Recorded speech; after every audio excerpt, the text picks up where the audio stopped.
Pour en finir, une fois de plus, ou pas, avec Tartaria.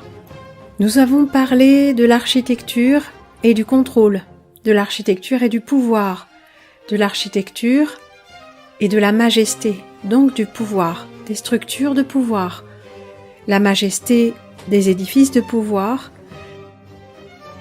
et les constructions écrasantes destinées à ceux qui sont contrôlés par le pouvoir. Nous avons vu aussi que la beauté, la grâce, la majesté, l'élégance se mariaient parfaitement avec le pouvoir, la hiérarchie et le contrôle. Lorsqu'on parle de géométrie sacrée, on évoque inévitablement Phi, la proportion dorée, le nombre d'or, ainsi que la suite de Fibonacci, la spirale de Fibonacci, les ramifications et les enroulements du vivant, et toutes les structures qui en découlent.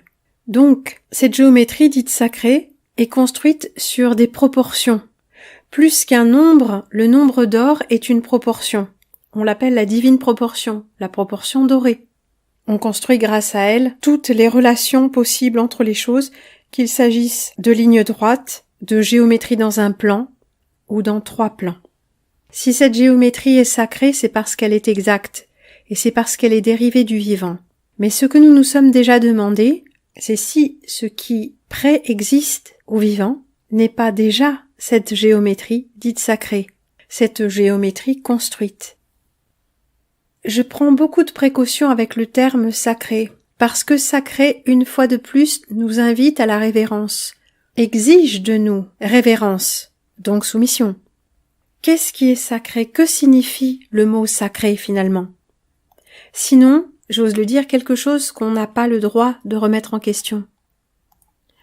Je sais très bien que sacré est en rapport avec le religieux, le spirituel. Je sais tout cela. Ce que je veux dire, c'est que quand on dit sacré, tout est dit. Sacré vous cloue le bec. Ce qui est sacré, c'est ce qui est intouchable. Le sacré implique l'obéissance ou l'interdit, voire la transgression. La musique sacrée, c'est la musique religieuse ou liturgique ou dédiée. Bref, le sacré est toujours de près ou de loin relié à la religion, que ce soit une religion établie ou non. Ce qui est sacré ne peut pas être profané, ne peut pas être transgressé, ne peut pas être blasphémé. Donc, ça veut dire, finalement, que ça ne peut pas être remis en question, ça ne peut pas être étudié ou regardé à l'égal de quelque chose d'autre. Pour moi, ce qui relève du vivant est sacré, et pas le reste. Cependant, je m'autorise même de m'interroger sur la véritable nature du vivant, puisque nous nous interrogeons sur la nature de la réalité. Nous devons nous interroger sur toute chose qui habite notre réalité, n'est-ce pas? Nous avons parlé de chambre de cavitation. Or, la cavitation, stricto sensu, est un phénomène qui touche l'interaction des liquides et des gaz. Une bulle gazeuse qui subit une influence de cavitation par l'application de sons, d'infrasons ou d'ultrasons, est sujette à des modifications de taille, de fréquence, qui culminent dans le phénomène de sonoluminescence lorsqu'un éclair de lumière très brillant est libéré par l'implosion d'une bulle gazeuse au sein d'un liquide, soumis à des variations de pression et de température par des vibrations, des fréquences, l'application de fréquences.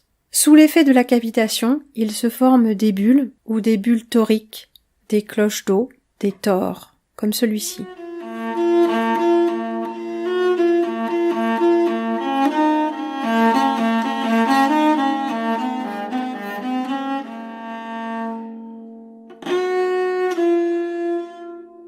il nous est apparu que ces motifs en creux, qui ont été remplis soit par les vitraux, soit purement et simplement par des murs, de la muraille, par derrière ou du remplissage, ou même des remplissages au mortier, il apparaît que ces motifs-là, réguliers, géométriques, ressemblent à des chambres de cavitation.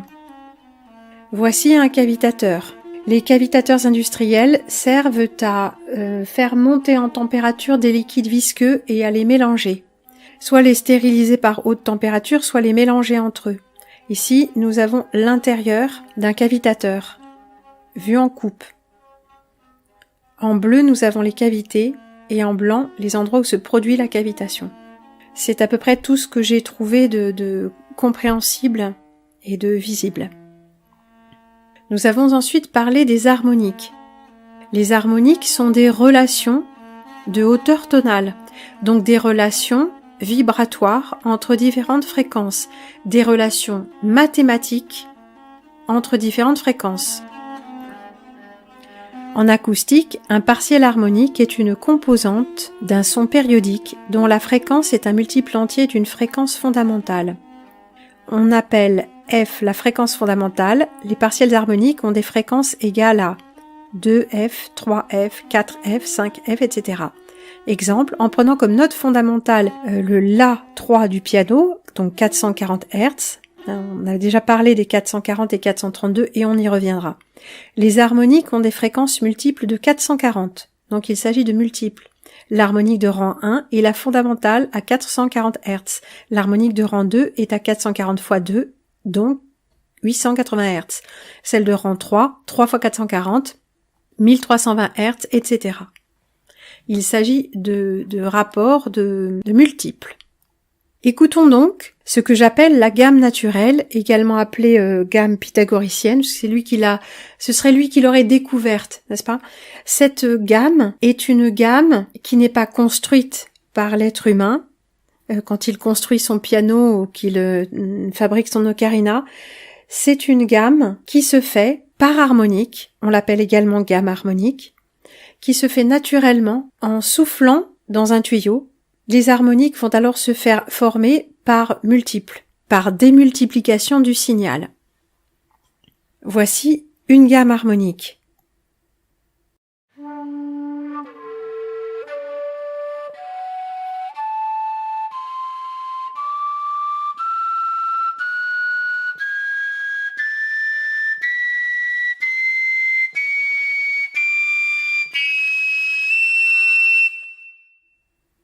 La gamme harmonique n'est pas à tempérament égal, c'est-à-dire que les intervalles entre les notes ne sont pas égaux, comme la gamme que nous connaissons du piano, qui est à tempérament égal. Il y a soit des écarts d'un ton entier, soit d'un demi-ton, matérialisés par les touches noires, alors que les écarts d'un ton sont matérialisés par les touches blanches. Cette gamme est inhabituelle. Pourtant, c'est LA gamme du monde naturel. Mais écoutons plutôt quelques virtuoses de la flûte de saule.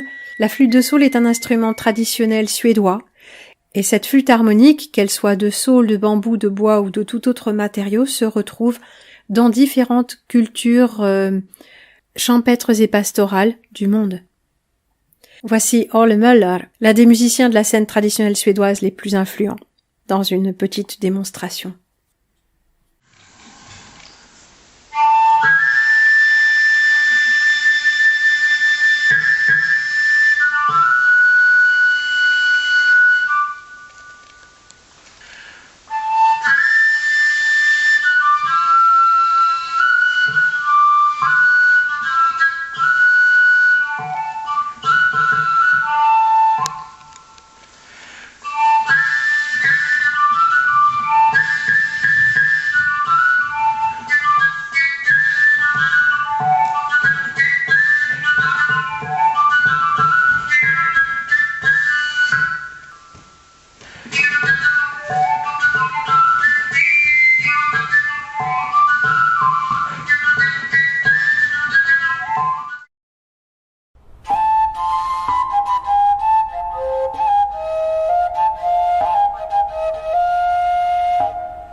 Mais ce que l'on fait à la flûte, on peut le faire à la voix, et vous allez entendre, il n'y a pas que les moines tibétains qui le font.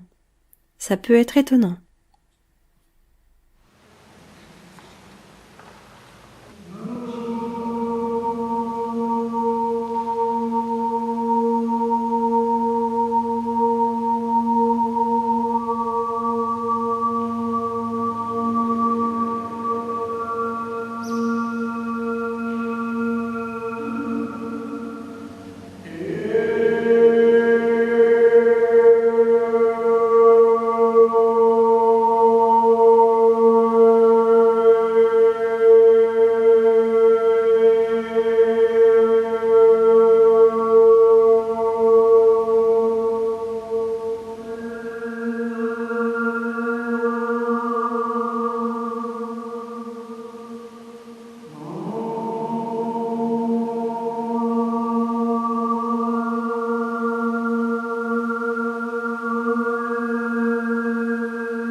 Avec les harmoniques, nous parlons de multiples, de rapports de fréquences, donc nous sommes clairement dans la mathématique. Exactement comme avec l'architecture. Nous sommes dans les rapports de proportion et dans la mathématique. Nous sommes aussi dans la beauté, la grâce et l'harmonie. Parlons donc mathématiques, beauté, grâce et harmonie. Écoutons Michael Launay nous parler des tables de multiplication. À la découverte de la face cachée des tables de multiplication, celle qu'on ne vous a jamais apprise à l'école et qui pourrait bien vous surprendre. Pour cela, nous allons tout d'abord donner une représentation graphique des tables de multiplication. Et pour commencer, nous allons prendre un cercle comme celui-ci, et sur ce cercle, nous allons placer un certain nombre de points équitablement répartis, comme par exemple ici 10 points. Ces points, nous allons maintenant les numéroter, en commençant par exemple par le nombre 0 sur le point du haut, puis en tournant dans le sens des aiguilles d'une montre les nombres 1, 2, 3, 4, 5, 6, 7, 8 et 9. Et si l'on voulait continuer cette numérotation au-delà de 9, eh bien le 10 se trouverait au même endroit que le 0, le 11 au même endroit que le 1, le 12 au même endroit que le 2, et ainsi de suite. Cette façon de représenter les nombres de manière cyclique, un peu comme sur une pendule, représente ce que l'on appelle en mathématiques l'arithmétique modulaire, c'est-à-dire une arithmétique dans laquelle les nombres tournent en rond. Ici, puisque sur notre cercle nous avons 10 points et que les nombres tournent donc avec un cycle de 10, eh bien on peut dire que l'on a représenté les nombres modulo 10. Bien, maintenant que nous avons notre cercle, eh bien nous allons pouvoir y représenter nos tables de multiplication. Et je vous propose de commencer, pour faire simple, par la table de 2. Pour représenter la table de 2 dans ce cercle, nous allons tout simplement relier chaque nombre à son résultat par la multiplication par 2. Par exemple, le nombre 1, si on fait 1 fois 2, on obtient 2. Nous allons donc relier le nombre 1 au nombre 2. Puis 2 fois 2, ça fait 4, nous allons donc relier le 2 au 4. 3 fois 2, ça fait 6, nous allons donc relier le 3 au 6. 4 fois 2, ça fait 8, nous allons donc relier le 4 au 8. 5 fois 2, ça fait 10, et je vous rappelle que le 10 se trouve exactement au même endroit que le 0, nous allons donc relier le 5 au 0, et ainsi de suite avec tous les nombres du cercle. Nous avons donc obtenu la représentation de la table de 2 modulo 10. Alors là, la table de 2, nous venons de la représenter modulo 10, mais bien entendu, ce même procédé, nous pourrions le répéter avec un plus grand nombre de points, et donc représenter par exemple la table de 2 modulo 11, ou modulo 12, modulo 13, modulo 14, ou modulo un nombre aussi grand que l'on veut.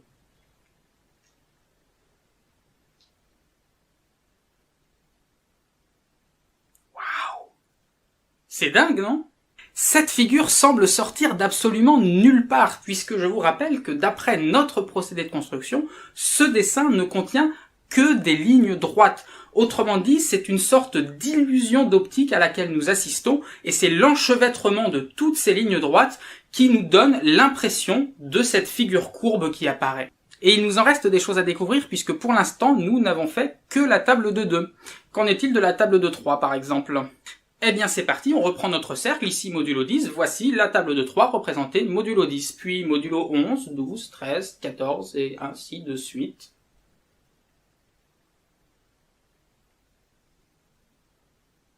Bref, au bout de quelques essais, une logique semble se dégager lorsque l'on représente une certaine table de multiplication en augmentant de plus en plus le nombre de points, on obtient une forme de fleur ayant une pétale de moins que le nombre de la table de multiplication. Mais nous ne sommes toujours pas au bout de nos surprises, car si les figures que nous venons de voir sont obtenues en augmentant de plus en plus le nombre de points, eh bien nous trouvons aussi d'autres figures sur notre chemin, des figures pour lesquelles le nombre de points reste raisonnable, mais qui présentent pourtant des motifs tout à fait intéressants. On peut par exemple parfois tomber sur des motifs en quadrillage comme ceci, ou encore des réseaux triangulaires comme celui-ci, mais aussi des motifs plus complexes comme par exemple ces motifs concentriques, ou encore ces figures courbes entremêlées. Avouez que c'est quand même absolument fascinant de voir ces tables de multiplication qui se mettent à danser comme ça devant nous. Et si l'on s'aventure vers des tables plus élevées avec de plus en plus de points, on obtient des danses de plus en plus complexes et voluptueuses. La beauté de ces formes ne vous a bien évidemment pas échappé. Alors poursuivons, voulez-vous, notre voyage mathématique, graphique, architectural et géométrique dans les territoires intérieurs, grâce à un programme informatique d'art génératif modulaire. Oui, c'est comme ça que ça s'appelle. Regardons se déployer une fois de plus la beauté des tables de multiplication.